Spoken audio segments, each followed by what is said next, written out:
Trump tells Israel to hit Iran first and worry about the rest later. And by the way, I don't know if you saw his picture with the yarmulke on yesterday. If you can pull up that picture with him and Ben Shapiro, Rob.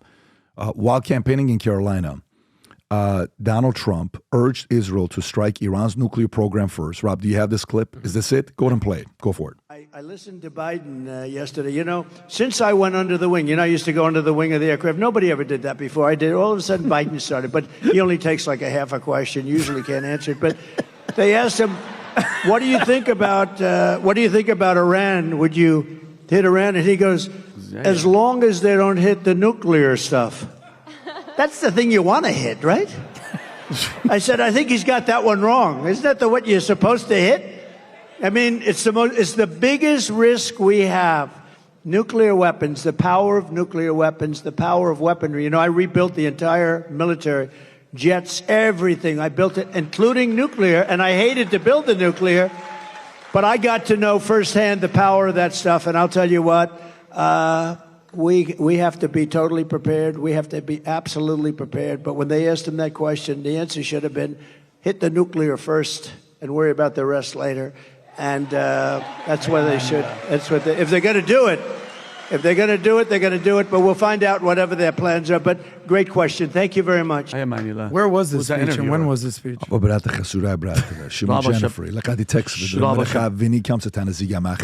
is what it is. Go ahead, Adam. Guys, you good? Yeah. Okay. No, where was that speech at? Where was it? Yeah, was that America? I don't know. I'm just wondering where that was. But you saw where Trump was yesterday with Ben Shapiro. It was at the gravesite of probably the most famous rabbi in the last 100 years, the Rabbi Schneerson, basically praying on October 7th. But look, the fact that Trump is loudly and proudly exclaiming, attack Iran's nuclear sites is a complete game changer.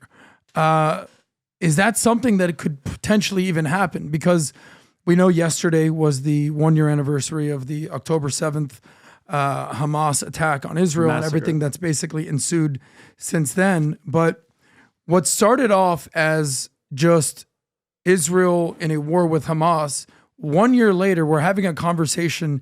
Is Israel going to attack Iran's nuclear capabilities or their oil refineries?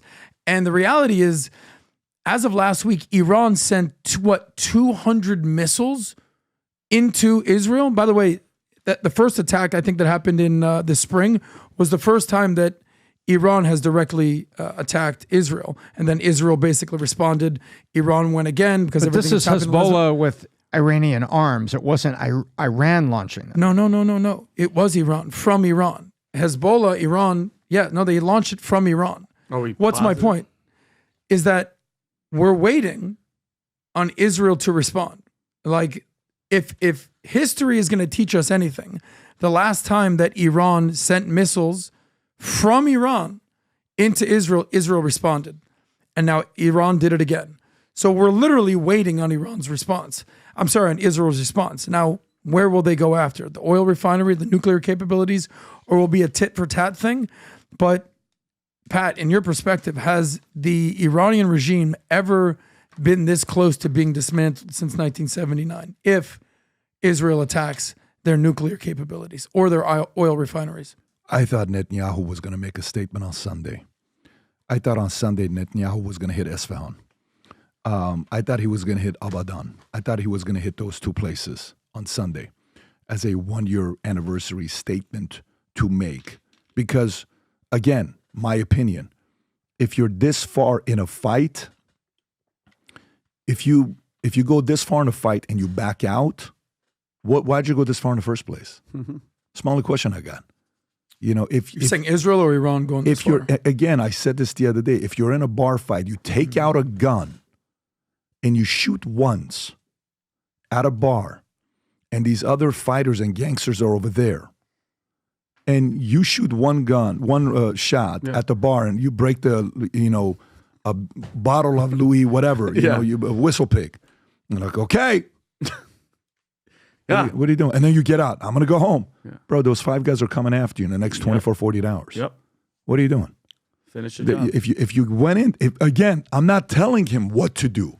All I'm saying is, if you're playing this hardcore, this far, 5,000 beepers, whatever it was, I don't know how many pages, Yeah, 300 pages, beepers, beepers, right?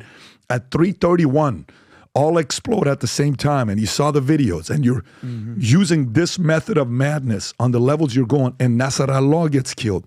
The new guy takes the job over Tom. You made a very good point. You're like, the guy that replaced Nasrallah gets killed, and then Tom's like, the job interview, and nobody wants a job now. Because it's like, Nope. No, I'm good. hey, you're going to get a promotion? No, I don't want. I don't want No, the no, no. I'm promotion, good. right? I'm good. So I'll stay I so think good. I don't know. I think where he's going, and Trump's making a statement. Not a lot of people are happy. You know, some of the people that the people that are kind of like the what do you call it? The factions of why is he doing this? See, did they own him? And he's owned by this and all this other stuff. They're going to say that kind of stuff to him. You know what he's saying? Well, what do you want me to do? You want him to go wear a what do you call it? Turban? Is that what you want him to do? What? I mean, no. What I'm asking is, Yeah. if he has to choose between wearing the yarmulke or the turban, what do you think he's going to wear? You think Trump's going to wear a turban like that and say, yeah. Here's what I'm doing. That's what's going to happen. No. So, but the moral of the story is, and by the way, to the people that get upset by him doing this, I don't think he could care less about whether you like it or not.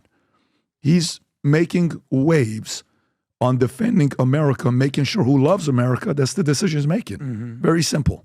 I was supposed to be out of the country today. We're not supposed to be doing a podcast today. I'm supposed to be in Europe today to interview somebody. Rob was going to join me. We're going to go with a team of 6 or 7 of us. We're going to go out there and have a very interesting meeting that has to do with Iran, with a very high-up person in Iran.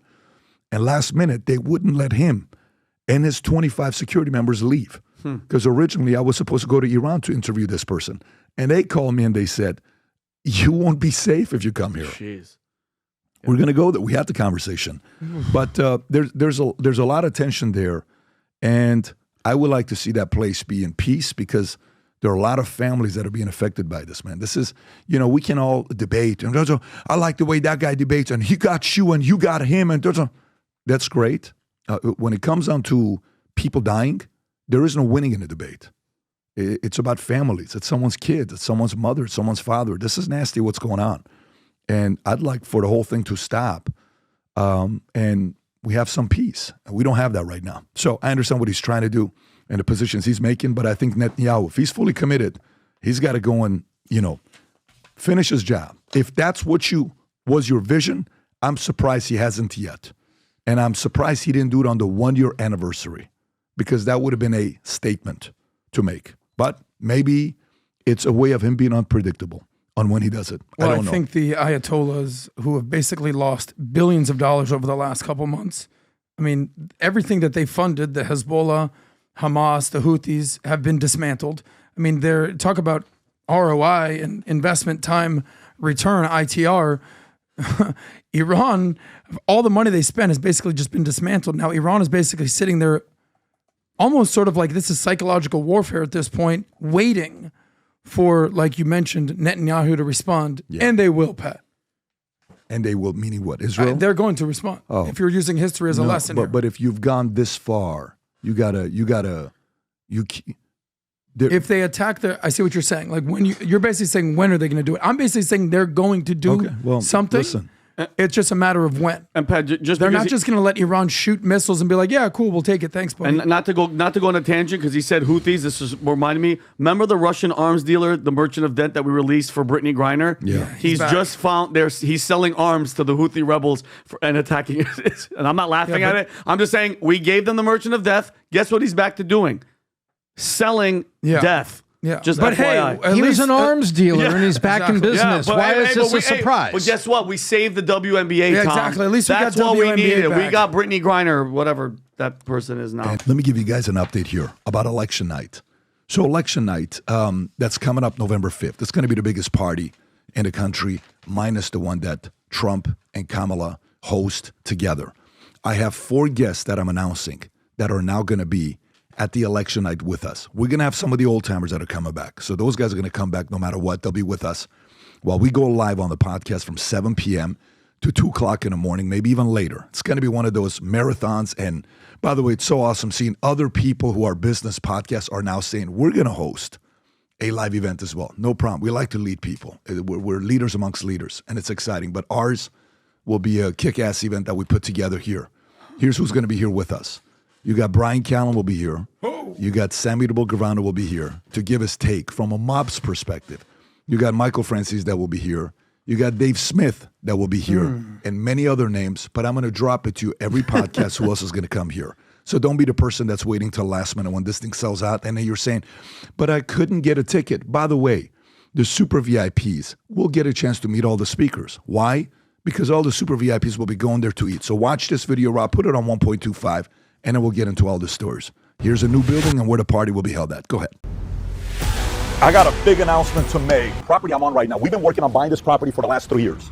It's one of its last kind in America. Why? It's on 11 acres. It's got 2 hangars. It's on an airport. Upgrades of $7 million made here. That's going to be the new headquarters of Valuetainment Media, David Consulting, the podcast, the whole nine. And what we wanted to do, we want to find a way to celebrate this as a new headquarters with inviting you to an event on November 5th, which is election night. A lot of different things people will be talking about, business owners. What's going to happen if it goes this way? What's going to happen if it goes that way? So imagine 2,000 people being here. Let me show you around. Some of you will have a private meeting with me. That's the elite. That's going to be a few of you. Some will get a private tour of the entire office from us. There's a hangar in the back. So you come up here.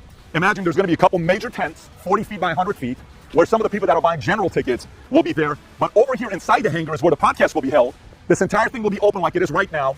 Inside of it, myself, the PBD podcast crew, some of the super VIPs will be invited to go upstairs in a section that we have that's got a bar, a restaurant, food, kitchen. You're eating, you're watching it from all the way up there while we're doing the podcast down here in the hangar. So imagine in this room, there's 1,000 people, right? While we're going through this whole thing. Conversation, it's going to be from 6 p.m. is when it starts. All the way up to 2 o'clock in the morning. Who knows? Maybe we'll go 3, 4 o'clock in the morning because a lot of things that's going to be going on. And by the way, do you know why we're not cutting this? We're on an airport. These are planes. We have to hear because right here is the airport. And FYI, messy place right there at that stadium right behind us. There's 5 tickets here that you can purchase. Each one's got more things to offer. But even locally, there's general tickets to buy for just $75. Bring your wife, bring your husband, bring your family, bring your friends. There's one caveat after you buy the ticket. When you buy the ticket and you come on November 5th, you have to wear Future Looks Bright gear. I'm talking Future Looks Bright hat, a shirt. Doesn't matter. You're going to have to show I got some kind of Future Looks Bright gear because we want everybody here to spread the message and the energy of optimism around the world, back to their states, wherever you're going to be. So November 5th, click on the link above or below, get registered. And if you're watching this saying, well, Pat, I like to travel private. Can I bring my private jet here? 5 of you guys will be after you buy your ticket. Then you can ask us, and that's only available to the tickets at the highest level possible to bring your jet and park it here. So having said that, get your tickets, and I cannot wait to see you November 5th, 6 p.m. at our new headquarters in Fort Lauderdale. Take care, everybody. Bye-bye, bye-bye. I dare you to miss it. No, I'm telling you right now. I dare you. I'm telling you to your face. I dare you to miss it. For 4 years, you're going to say, I will never miss it again. Because the next one we do like this is 4 years from now, like the World Cup, which will be in 2028. I dare you to miss it. For those of you guys that are wise and smart enough to know what's going to happen and the crazy stuff that we're going to be covering, you'll be attending. And we can't wait to have you guys there. We cannot wait to spend the entire night with you, your friends, your family together, all night talking about what's going to happen in 2025 and on. So, Rob, put the link below for people to go get registered. If you're listening to this online, go to 5990live.com, go to events, purchase a ticket, and we'll see you there. So if you like this clip and you want to watch another one, click right here. And if you want to watch the entire podcast, click right here.